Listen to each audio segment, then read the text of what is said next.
ഒഴുകുന്ന ജലവും പാറയും തമ്മിൽ നിരന്തരം സംഘർഷമുണ്ടാകുന്നത് കണ്ടിട്ടില്ലേ? അവിടെ പാറ അത് നിന്ന നിൽപ്പിൽ നിന്ന് ഒരണുകിട പോലും വ്യതിചലിക്കാറില്ല.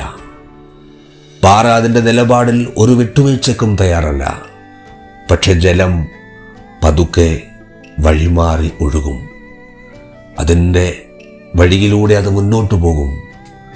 വീണ്ടും അത് താഴ്വരകളെ തഴുകും. ജനപദങ്ങൾക്ക് കുടിവെള്ളമേകും. അനേകായിരം ഏക്കർ കൃഷിത്തോട്ടങ്ങളെ അത് തേവി നനച്ച് പുതിയ വിളവുകൾ ഉൽപ്പാദിപ്പിക്കും.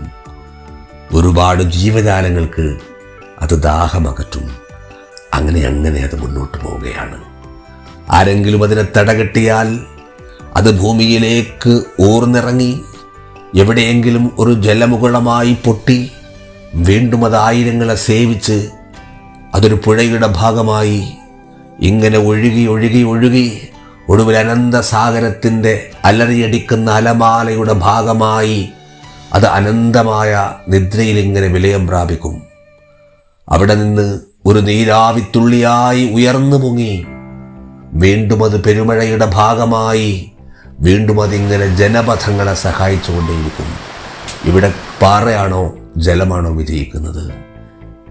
എപ്പോഴും മുന്നോട്ട് പോകുന്നതും സ്വയം അതിൻ്റെ ധർമ്മത്തെ നിറവേറ്റുകയും വിജയിക്കുകയും ചെയ്യുന്നത് എപ്പോഴും ജലമാണ്. അതുകൊണ്ട് തന്നെ നമ്മുടെ ജീവിതത്തിലും നാം ഒരു പാറയാവുന്നതിനു പകരം ജലമാകാൻ ശ്രമിക്കുക.